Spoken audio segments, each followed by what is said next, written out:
Hi, peeps. We are live. It's Tia Severino, and I'm bringing you another Georgia vaccine story. For those that have been following along, what we're doing right now is in coordination with the Georgia Coalition for Vaccine Choice, which is our advocacy group, legislative advocacy group here in Georgia.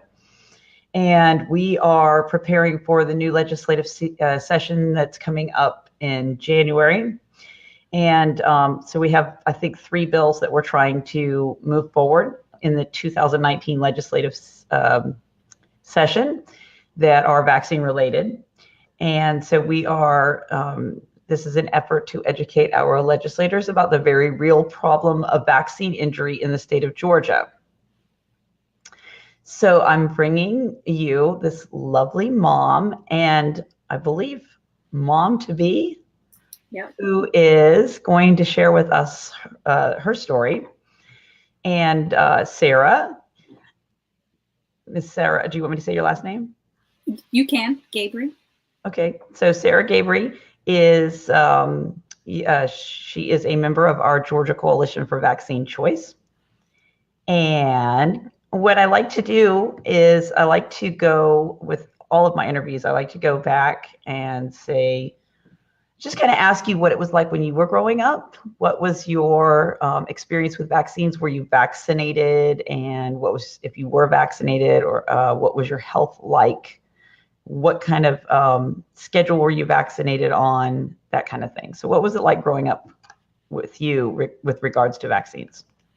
I was vaccinated. The one that my mom did not want to vaccinate us for was the chickenpox. So she felt that it was too new when it came out. I was born in '89, so I guess we followed the '86 schedule at that point. I'm not 100% sure which schedule, but they did add on chickenpox and MMR. So I did get MMR, but I did not get chickenpox. But I did get the disease. I did get chickenpox, and here I am. Wait a minute, you got chickenpox? Yep, I got chickenpox. Was it scary?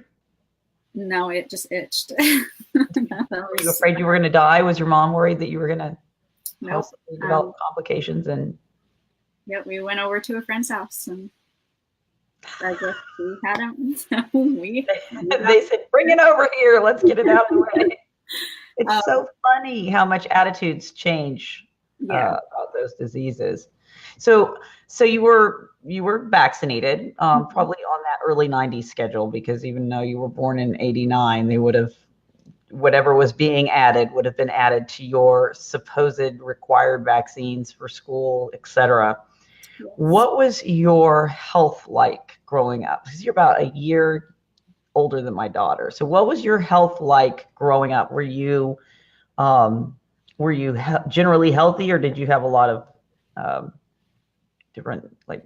I felt like I was probably generally healthy, other than otitis media, is what it says in my chart that I have on my file. And So, ear infections. Ear infections, like I would have one after, like I'd have my left one and my right one, and then I have a double, and it was just constant on, like every time. My mom knew that when I said, "Hey, my ear hurt," like we went to the doctor that day, and I got so immune to the ear infections that I could have had my eardrum burst and it wouldn't have fazed me as much, because I had them so much. At one point I had bleeding out of my ear. I would have nightmares about my ear infections, I remember, as a kid. But that was the big issue, was ear infection. So if I didn't have ear infections, I feel like I probably would have, my health would have been great. Right. So yeah, that and then my mom also didn't believe in the HPV vaccine, so I didn't get that. Okay. I never got flu shot as a kid, but so no flu, no HPV, and no chickenpox vaccine. But I had constant ear infections, and they didn't stop until I was 12, and I had tubes put in my ears as well. Okay.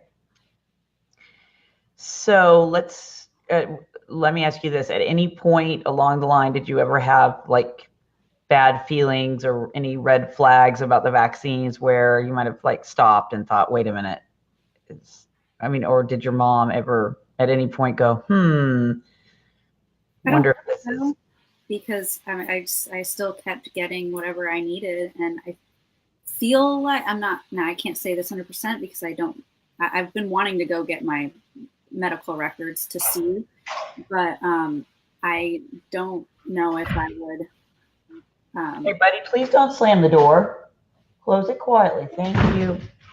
I don't know if I believe that my stopping the vaccines, because the schedule just stopped, my ear infections went away. I had the flu shot when I was pregnant with my oldest daughter because they convinced me that I was going to kill my child if I didn't. So I went ahead and did it for the first time I ever had the flu shot, and I had an ear infection afterwards. So I believe that there is definitely an otitis media in the inserts, and it is a reaction. So there is, you can't deny it once you see it. So moving along to when you became a new mom, is this your second or third that you're expecting? Fourth. I'm sorry. No, terrible.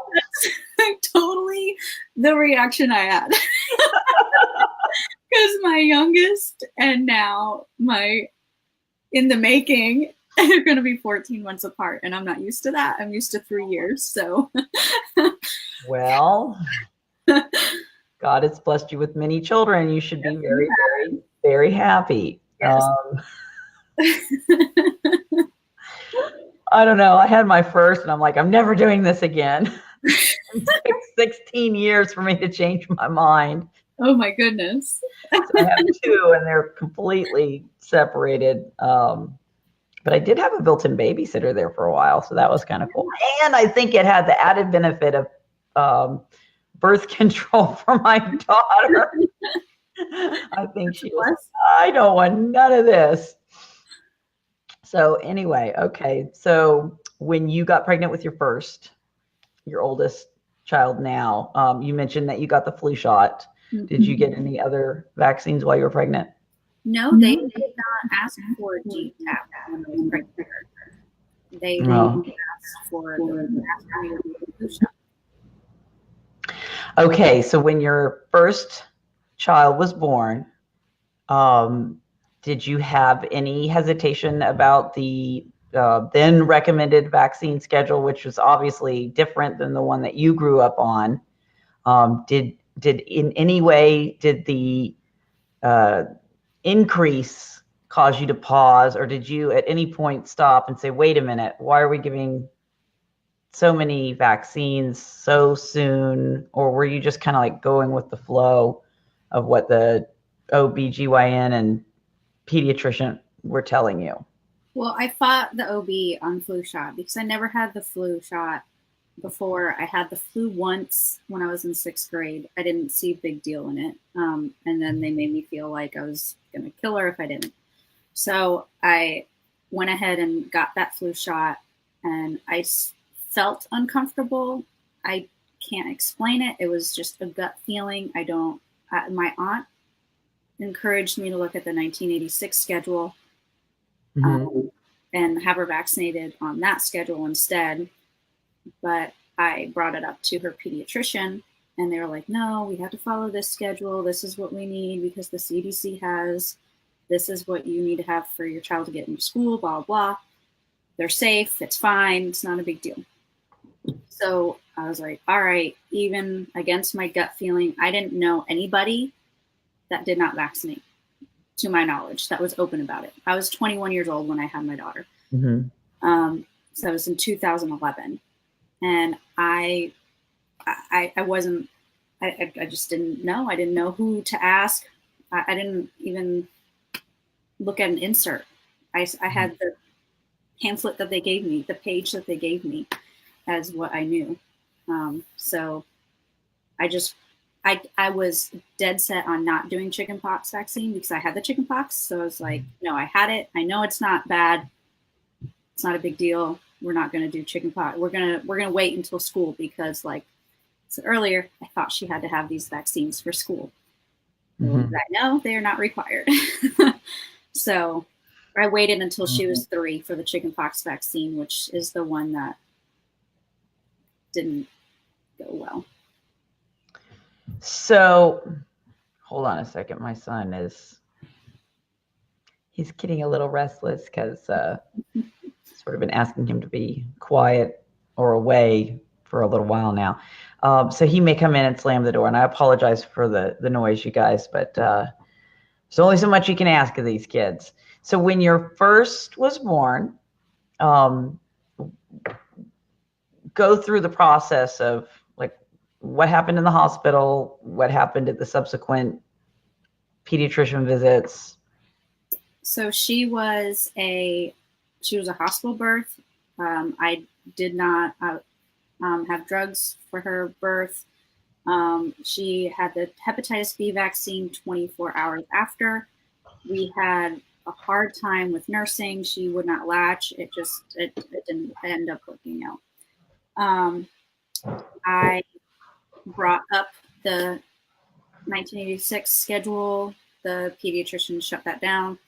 So even though with all my gut, I just went ahead and did what they wanted me to do. Which translated to what? The multiple vaccines at once at 2, 4, and 6 months? Yep. All of her vaccines on schedule other than chickenpox, because that's the one that I knew that I was like, I felt like I had something behind me to say like, hey, yes, this is why, because I had it. Like, it's not that big of a deal. I didn't know anything about vaccines beforehand. So I didn't feel like I had something to be like, hey, this is why I don't want to, which now I know I don't have to have that reason. If I don't want them to do it, I just say, don't do it. I don't have to give them a reason, which I didn't know at 21 years old. I feel like I was just too young, didn't know where to turn. And she was constantly sick. She was watched by my sister and my mother at home. She was not in a daycare. She had constant ear infections too, but they're genetic. So because I had ear infections, of course she's going to have ear infections, just like my dad had ear infections. So that's what they told me was that it was genetic of why she had ear infections as well. She had croup at 2 years old. She had rotavirus. She ended up in the hospital for stomach bugs, just for stomach bugs. They ended up having to go to the emergency room to get her checked out and make sure she was okay. But chickenpox vaccine came at 3 because she had to have it for school. Still is what I thought. So I took her. She got it. A month later, we ended up going to CHOA, and they assumed she had meningitis. So they transported us down to the hospital, and she didn't have meningitis. She had, I may butcher this word, lymphodenopathy. Lymphodenopathy. Something to do with her lymph nodes. It's when your lymph nodes are swollen. Okay. And so she couldn't turn her head, which is what made them think at the urgent care that she had meningitis, because she couldn't move. But then when we got to the hospital, that's what they said, that it was her lymph nodes. So then fast forward a couple years, she was diagnosed with that at the ENT because we figured out that she had sleep apnea. And she was snoring, or so I thought it was snoring, when it was her sleep apnea. And we brought it up to the pediatrician. Her tonsils and her adenoids, I believe he said that her adenoids were the size of an olive. Wow. Bigger than an olive, yeah. She is, at that age, she was 5. She was going to the bathroom. She was wearing underwear during the day, but she was not able to do that at night because she slept so hard because she wasn't sleeping well that she still had to wear a diaper. She's now 7. She's still wearing a diaper at night. Wow. The ENT said that she should go back and she should be able to wear underwear at night now. But I believe that because of the sleep apnea and how I guess little sleep she got when she was little, that it's still like, it's just not catching up with her.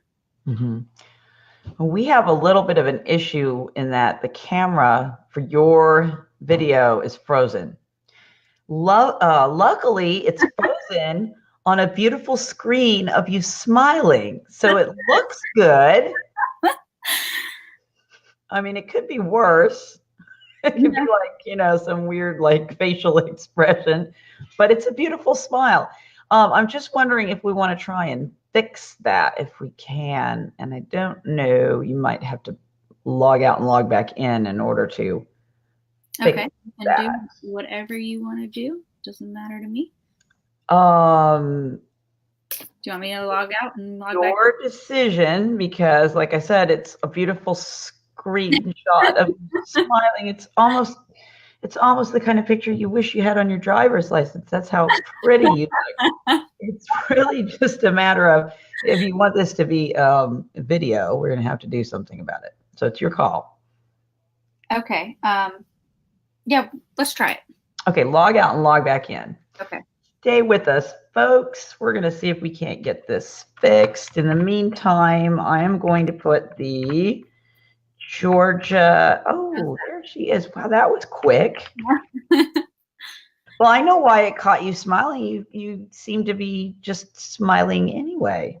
You have a beautiful smiley face, and that is always a good thing. Well, thank you. I am going to put the website for Georgia Coalition for Vaccine Choice up on the screen there. So, folks, if you are in Georgia, you can take a look at that website. It is like I said, the legislative advocacy group that we have here in Georgia. We are working on educating our legislators. So even if you're not in Georgia, you might want to check it out because you might get some good tips that you could use in your state. So let's see, we've only got maybe 10 minutes left on this interview because I like to keep them between 20 and 30 minutes when possible. So I know. Sorry, I didn't know I was in here. Oh, someone came in. That's okay. But I also don't like to rush people. So we know that your daughter's got some struggles and challenges now. Let's start to talk about your other children. Were any of these things that were happening with your daughter red flags that made you go, whoa, wait a minute. Maybe I better look at this vaccine thing a little bit closer because of the problems? Or were you just going along with the flow? And at what point did you stop and say, wait a minute? Was it baby number 2, number 3? When did you have your moment where you went, oh, hold on? I was very lucky that I had a friend who reached out to me after her hospital visit. And because, everyone automatically asked, is she vaccinated? Which I was like, yes. So I had a friend reach out to me and she said, hey, I thought that you commented on my post about vaccines. Wanted to make sure that it was you and that you wanted the information. And I was like, it wasn't me, but I'll take it. Right. So she sent me information and she showed me where the inserts were. I watched a couple videos. I can't remember the names off the top of my head, of course. But I just started looking into it then. And I started. And this was at what point? She was 3. Your oldest was 3. Yes, I was pregnant with my son. Okay. So this is my second child. I'm pregnant with my second child and I'm looking into the vaccines and I decided I didn't want to vaccinate him.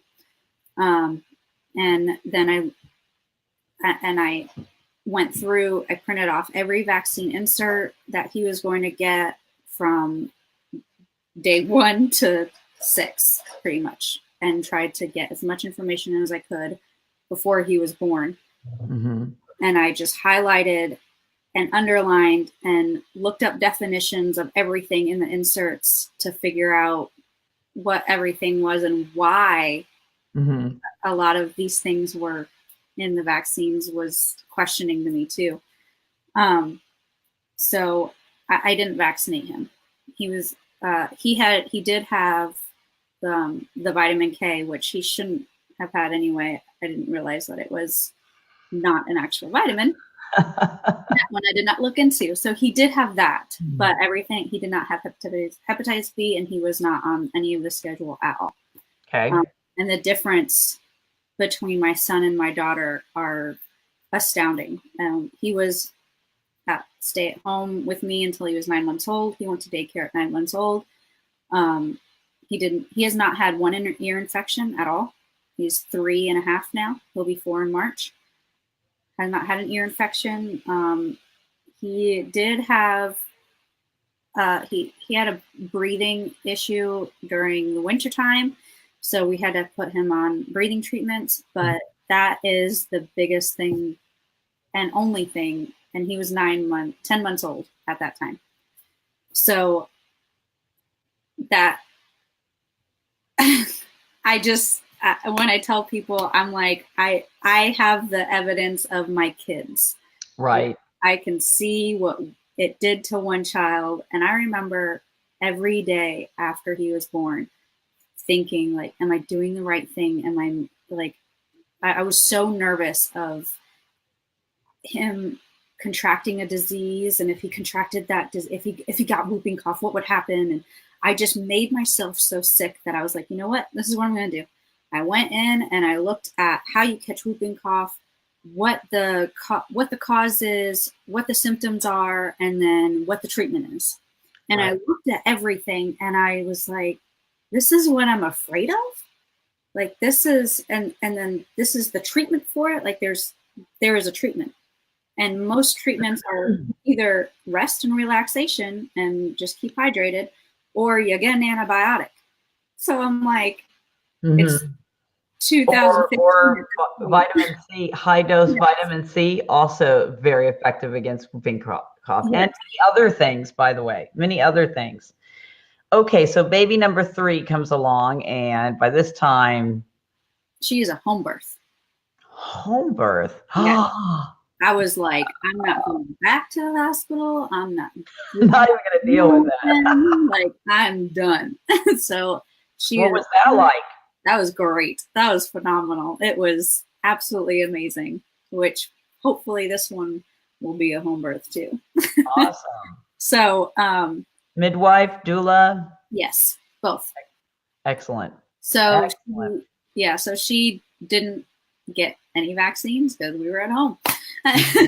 And then she was perfect. She's 9 months old now, and she just now has her first cold and cough. Oh, well, start priming that. Yep. Are you still breastfeeding? Yes. It's not. You're already. Yes, we are nursing and colloidal silver, and I take elderberry that has honey in it, so she gets that through me. So we're doing everything we can for her without. So let's go back and talk about your daughter again, your oldest daughter, the one who, after having the chickenpox vaccine, became very ill.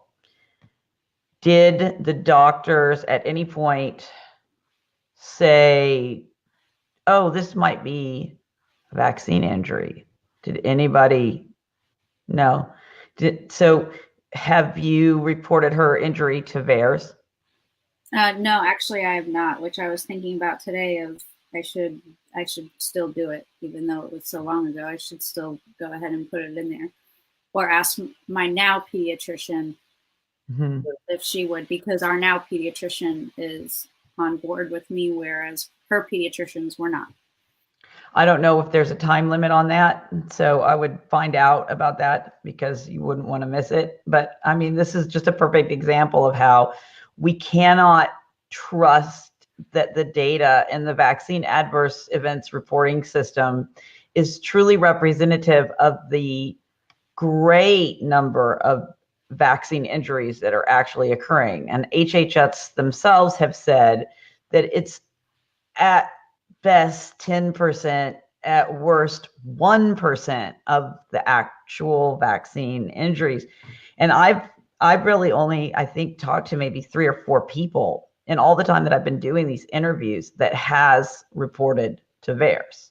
Mm-hmm. So, and I mean, I've done hundreds at this point. So I didn't even know about it at that time. I think I recently learned about it maybe 2 years ago. Mm-hmm. That there was even a system for them. Mm-hmm. Because I mean, my research just keeps going.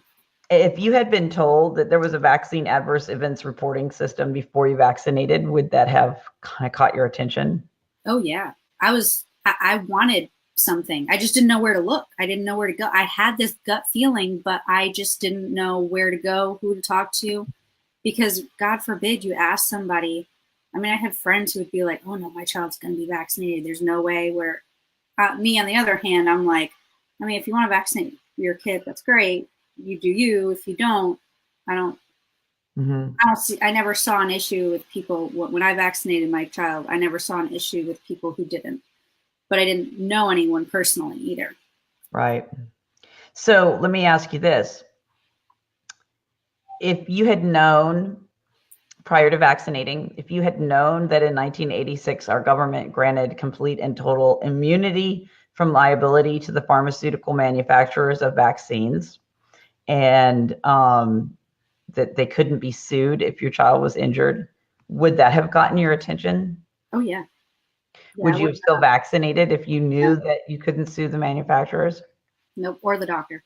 You can't sue the doctor either. Right. So, yeah, I wouldn't.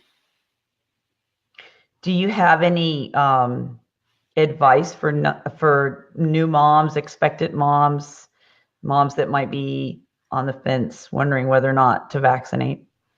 Go with your gut, especially if if that's the only reason. That's a good enough reason. You don't have to have a reason to tell your pediatrician why you don't want to vaccinate. If you don't want to, you tell them that you don't want to. If you're on the fence about it, I'd say talk to other moms, and who have experienced reactions and injuries with their children, and listen to them. Mm-hmm. Mm-hmm. We might be crazy, but we're crazy and right. That's what I tell my husband all the time. I might be crazy, but it doesn't mean I'm wrong. Come back ever. Anyway. Okay, so finally, do you have any